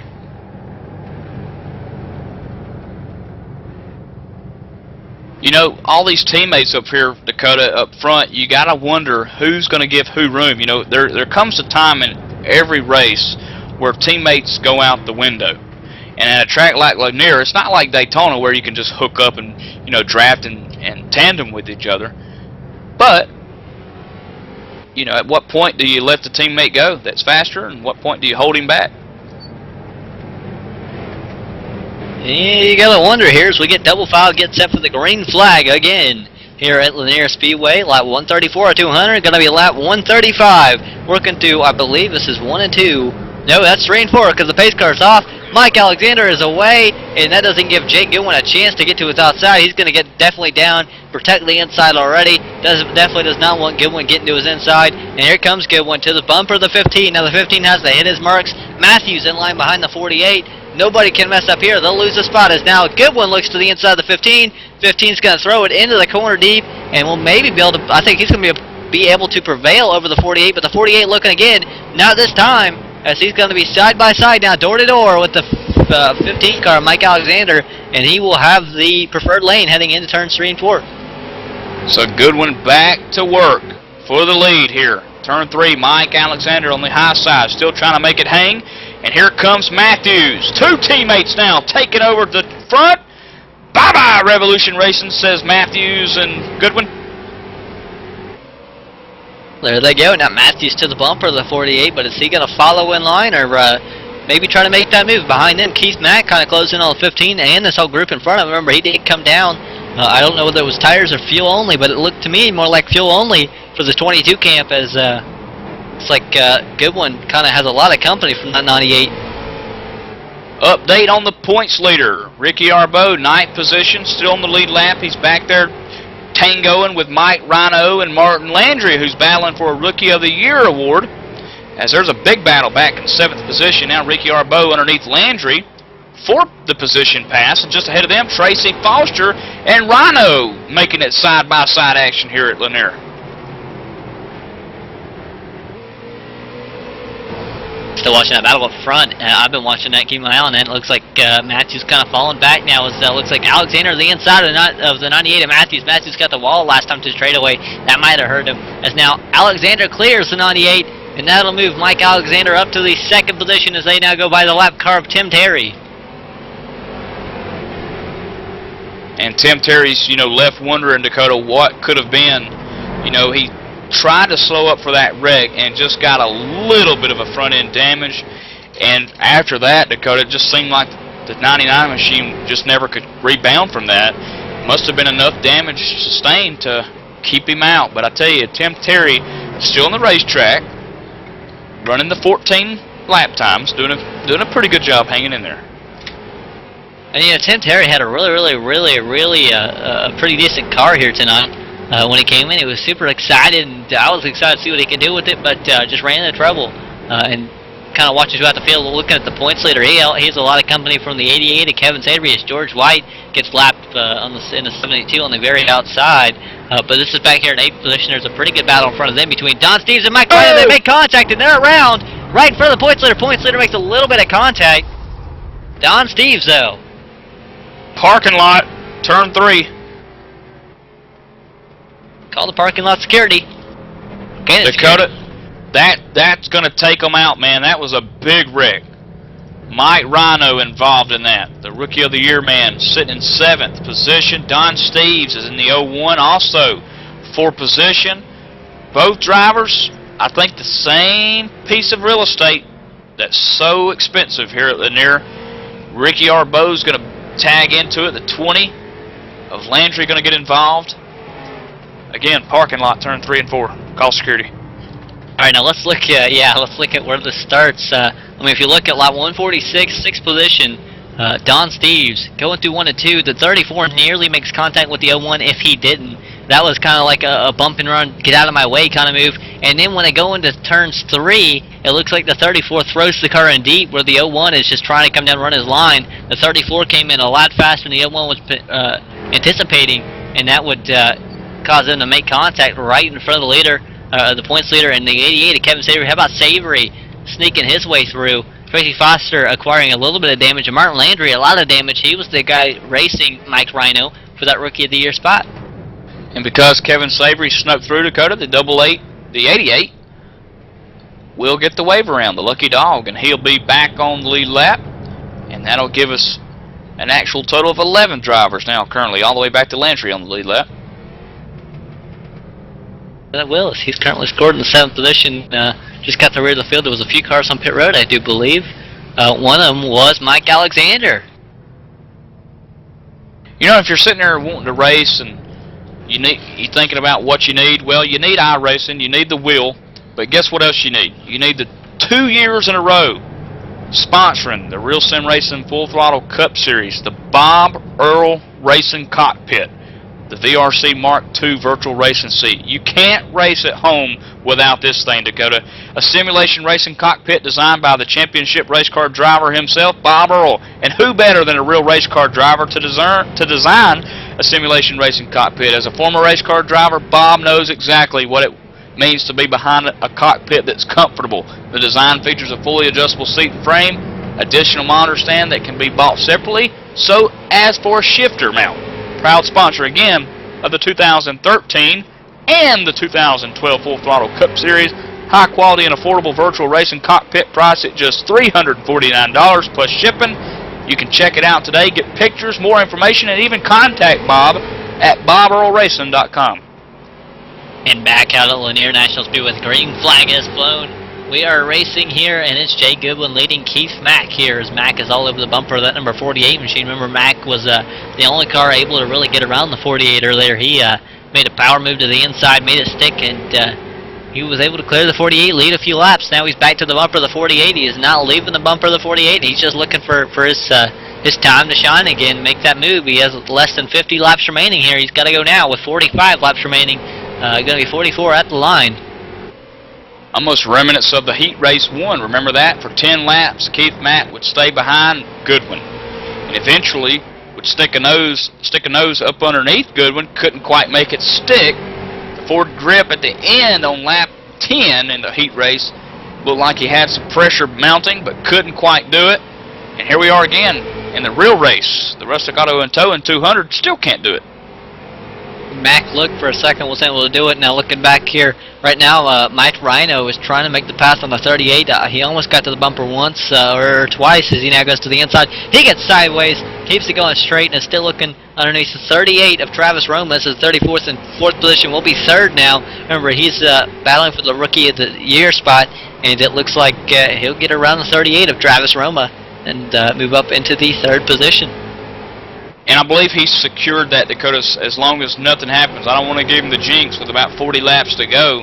But Martin Landry, who's 2nd in the Rookie of the Year point standings, just 6 shy from catching Rhino, sits on the racetrack currently 12th, 4 laps down with a lot of damage. So Landry pretty much out of it, and it looks like it's just going to be given the championship Rookie of the Year award to the man himself, Mike Rhino.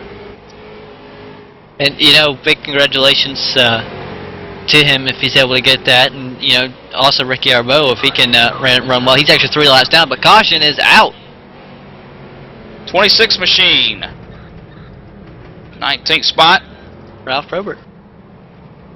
111 coming off of turn number 4, right in front of the leader. Coming off turn number 4, the leader makes contact with him just as Keith Mack goes to the outside of him.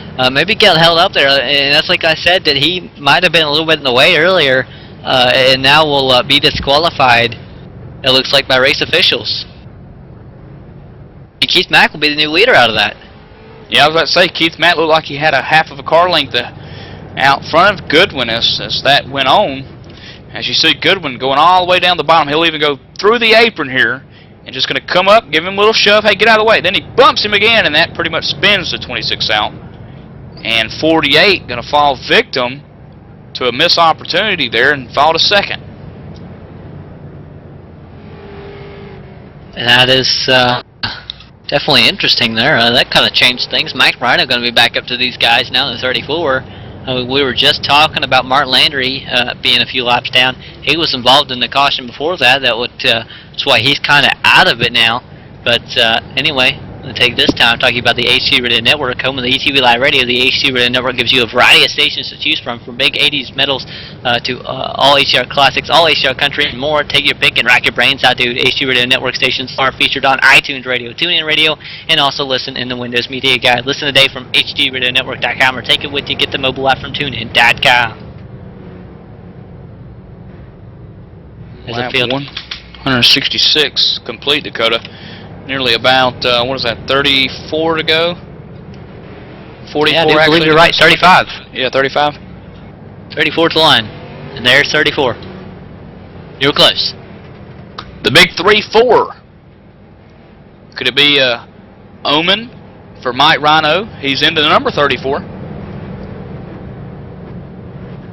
Hell no. Of course, we could also say that it could be Keith Mack when there's 22 laps to go. Because I already said it was Jake Goodwin, because it was already been 48 laps to go here as we get set for the green flag. Green flag is out. Keith Mack on the inside gets a pretty good restart. Goodwin's going to fall in line, get to the bumper, back off, and just stay in line here with them side by side behind him. That is Alexander on the outside of Rhino. He's going to fall back, lose a spot, lose his ground on the outside, and just have to jump in line behind the 34 maybe. And Mike Rhino trying everything he can do to catch up to Goodwin. Can't quite do it. Mike Alexander on the back door of him. A good 5-car breakaway right here, the top 5.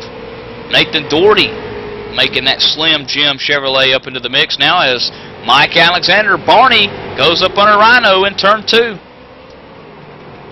And he will take spot. That'll move the 15 up a spot. He is now in hot pursuit of the leaders, the 22 and the 48. And it won't take him long to get there, it looks like, because he's almost there already. Nathan Doherty around Mike Rhino. Mike Rhino might be having some problems as he allowed 2 guys by. So move the Slim Jim up 1 spot.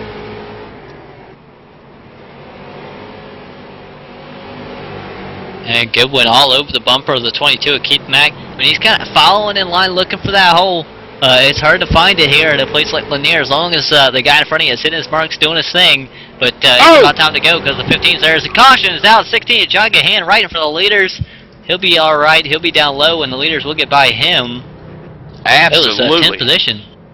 Right in front of the leader. I tell you, Keith Mack and Goodwin, they've seen it all tonight, I think. There's been a lot of stuff happen in front of them. And John Gahan's self-solo spin there that you see coming out of the corner, just can't quite keep a handle on it and spin it around and bring out the caution. Yeah, and he comes across the line, lap 169, position 10, going into turn number 1. He had hit the wall in the front stretch, and then just I don't know how he did that, but I mean, just randomly turned the car around. That was his fourth caution. He would get disqualified. So John Gahan out. Bring us to about 8 drivers now on the lead lap, all the way back to the 98 of Stephen Matthews. Don Steves still in the top 10 here, 7th. Kevin Savory 6th. Mike Rhino 5th. Nathan Doherty 4th. Jake Goodwin 3rd. Mike Alexander 2nd. Keith Mack 1st. And the laps are winding down here, Dakota. Keith Mack on the verge. We're about to talk about that. Him being car 22, lap 22, 22 to go. Could it be his night? You gotta wonder here is working lap 175. Looks like 25 or 176, 25 laps remaining, 24 at the start finish line. And possibly around that 22 to go, at 22 lap to go, when they take the green, possibly. And then you've got Mike Alexander in the 15 there, and then look who's behind them, the 6. So I think it's still anybody's race. I think Nathan Doherty can sneak up there. He's been quiet. Look at all 4 corners pretty much rounded on that car. Mike Alexander, we know he's fast. He likes working that outside. I think that's going to bite him a little bit. Keith Mack, I think he could slip up at any moment, but he's doing fine. And then there's Mike Rhino, the monster snake energy drink forward in the grass, waiting to strike in 4th. Here's a question for you. Where'd Goodwin go? There he is. He's coming back up through the field. I'm not sure. Goodwin looks to be starting in the 6th spot as they go back green.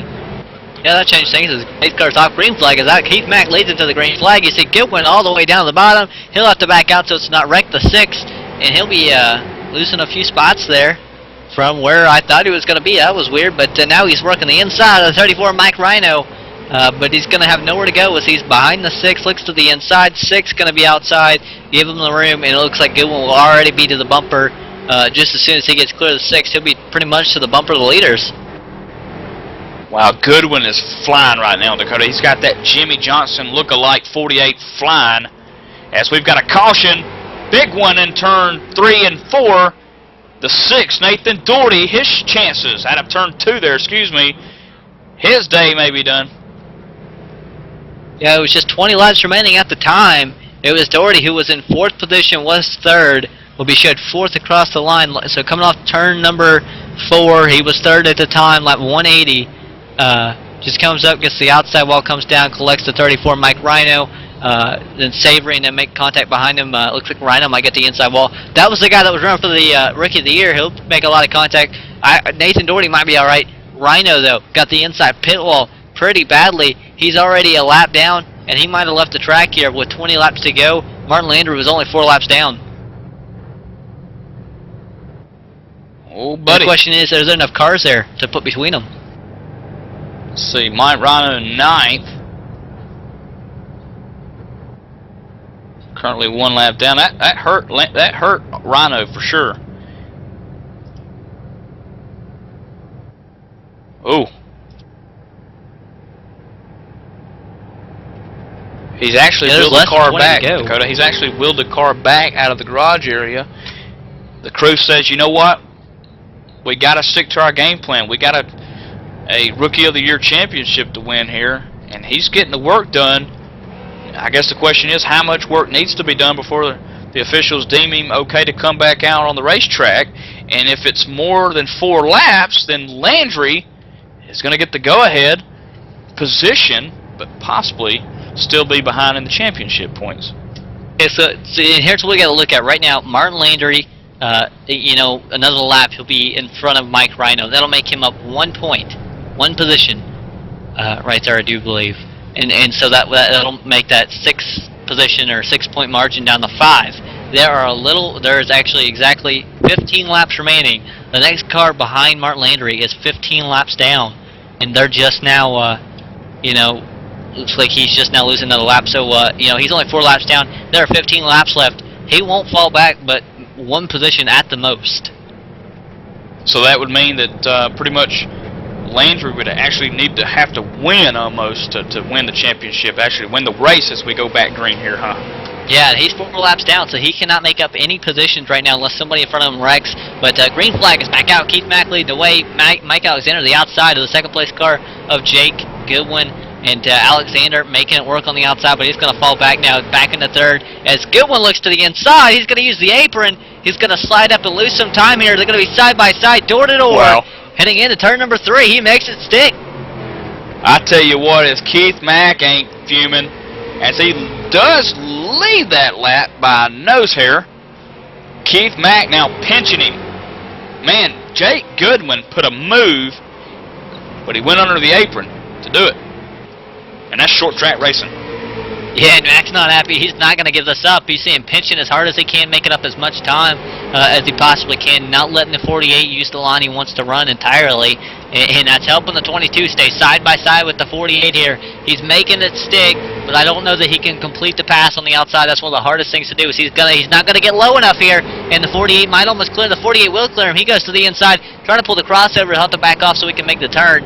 And he'll be back up to the bumper now. The 48 is. The 48 nearly collects 17. 22 gets sideways, loses a little bit of time. They're still going. Whew! Keith Mack almost lost it, Dakota. You're correct. 15, Mike Alexander now begins to work on him. Jake Goodwin, meanwhile, 4, 5, 6 car lengths pulling out to the lead with 7 to go, this time by. Yeah, and he's kind of fallen off the bumper of the 48 quite a bit now. He's got a lot of time to make up if he wants to be able to get up there and then past him. That's a whole other animal there.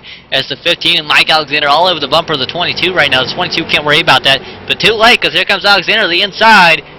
That'll give the spot up, I think, unless Keith Mack can pinch him down, and he's not even trying. Here comes Alexander, going to clear the 22. And Alexander might have enough time to catch him, but can he do anything with him, Keaton? Mike Alexander ran a 14.326 last time, 3.73 for Goodwin. This time, 4.07 for Goodwin. Guess what, Dakota? 2.39 for Mike Alexander. So the 15 Barney machine is faster, but the laps winding down. 5 to go, now 4 to go. Yeah, 4 to go at the line. It looks like a 1.93 for Alexander to a 3.55, 2 tenths nearly. As he comes across the line, he is trying for everything he can. The spotter in the 48 is telling him, you better go, 15's coming. 3 laps remaining now as they cross the finish line. Now Goodwin, the fastest race car on the track. 1.61 for him. Meanwhile, for Mike Alexander, 2.48. Mike Alexander using the apron for advantage, and caution's out. That'll end the race. That'll be it. And to make mention, Mike Rhino was able to come back out on the racetrack. He's 14 down. Landry is 4 down and 10th. Rhino is 11th. And Dakota, if incident points stand in the way between these two, that might could change the championship in Rookie of the Year. But as far as where they finish on the racetrack right now, 10th and 11th, or 11th and 10th and 11th, it will be Rhino taking it home. And looking at the caution was actually Patrick Heatley, 14th position, lap 174, makes contact with the 17 of David Castanis. This is the 45, lap 174. He was several laps down, but makes contact with the 17 of off David Cassidy, and we'll get turned around not too far in front of the leaders. He'll get rolling again, but that will put us under caution to end the race here as Jake Goodwin crosses the finish line. It is officially over. The checkered flags, I believe, just flew. Absolutely, and Jake Goodwin will bring the finale, season ending. A better finish for him compared to last time out here at Lanier. 17th spot, 25 laps down, but this time, no sir, he'll lead the most laps here at Lanier. We got him on the radio, I do believe. Jake Goodwin, who just won the season finale in the MIRL, and this was the Rustic Auto and Towing 200. Yeah, that was a great race, great ending to the season. I couldn't be happier with the results. Congrats to Ricky on the championship. He was hard to catch. And man, you know, we kind of noted you coming to live here at the end of the season. Are you going to be one to contend with next season? Yeah, that's. I'm looking forward to starting up in the fall. Like to keep the momentum going. Great ending to the season. I couldn't be happier with that. Jake, man, any shout-outs you'd like to throw out there? I'd like to thank CBC Racing. A lot of help with the setups. That's couldn't be up there running up front without them. All right, Jake, and I'm going to go ahead and let you get to celebrating here. Yeah, thanks. We'll see you in the All-Star race, man. Yep. And now I do believe we'll go ahead and step away and take a quick commercial break, and we'll be right back.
Plus other listeners where you can hear everything from big 80s metal to classic rock and roll, country radio, ETV, live sports radio, even adult and unplugged rock and roll. HDRadioNetwork.com, one of the fastest growing internet radio networks, HDRadioNetwork.com. Take it with you, cowboy. Get the mobile app for Android, iPhone, iPad, and all the rest from TuneIn.com.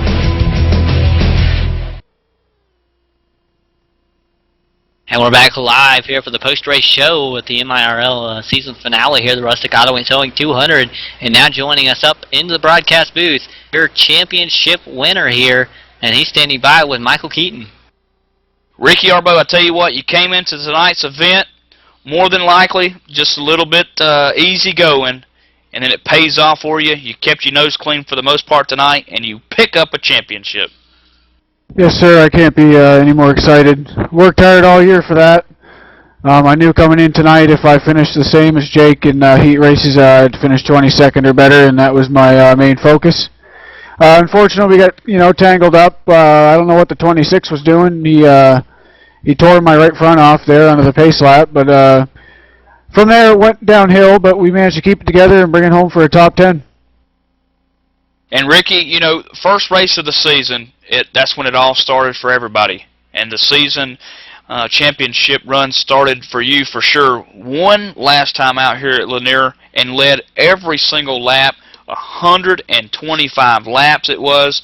And then to come here tonight, end the season off in the finale at Lanier and get a good top finish for you here in the top 10. You can't be more happier, too, than to knock it off with that championship. Again, congratulations.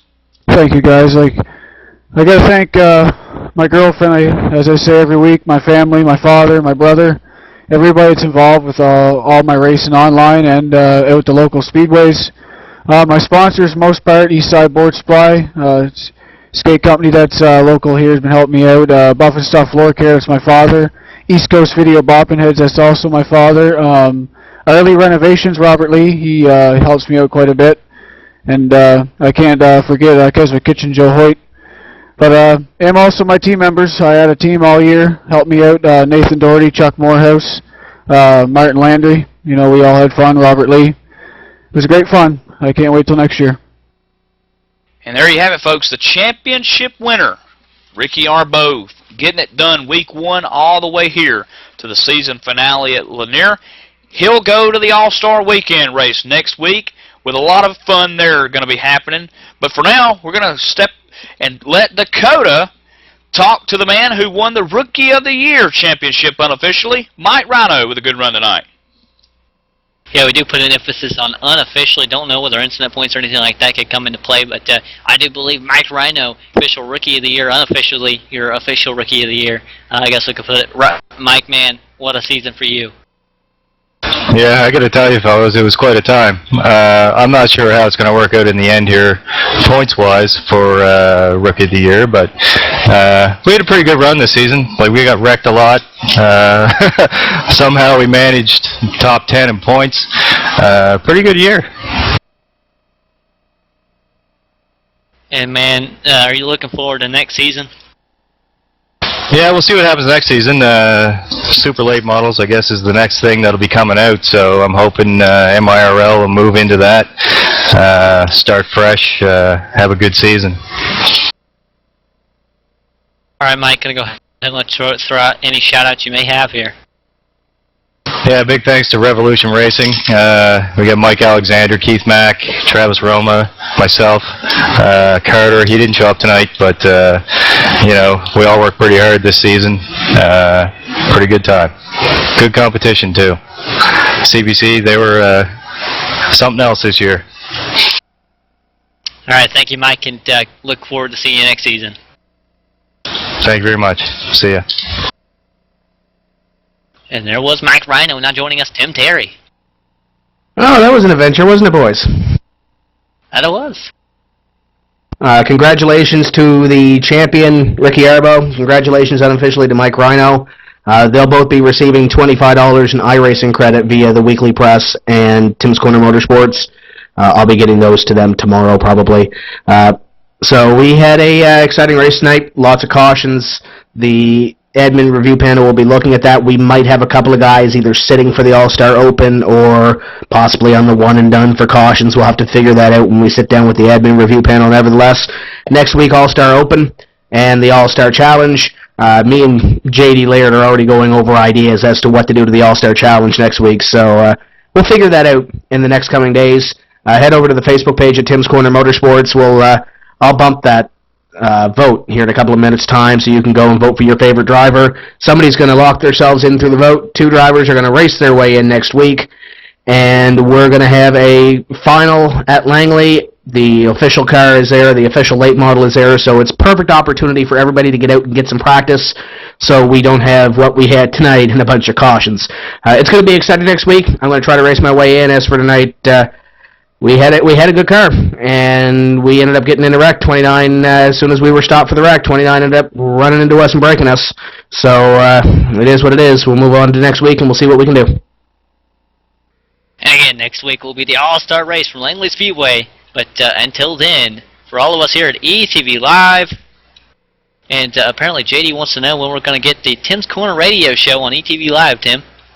Actually, I'm working on that right now. I've got a bunch of stuff on my plate. It'll likely be in the next couple of weeks or so. We got some stuff from 2012 we're going to unroll, and then we're going to roll with the 2013 stuff. So I would say in the next couple of weeks here, I'll have something to JD, and we can roll it on ETV Radio. And there you have it, guys. But again, for all of us here at ATV Live, I'm Dakota Erman, joined by Michael Keaton, John Wessling, Jerry Wolf, JD Webb, and Phil Fultz. We'll catch you next week.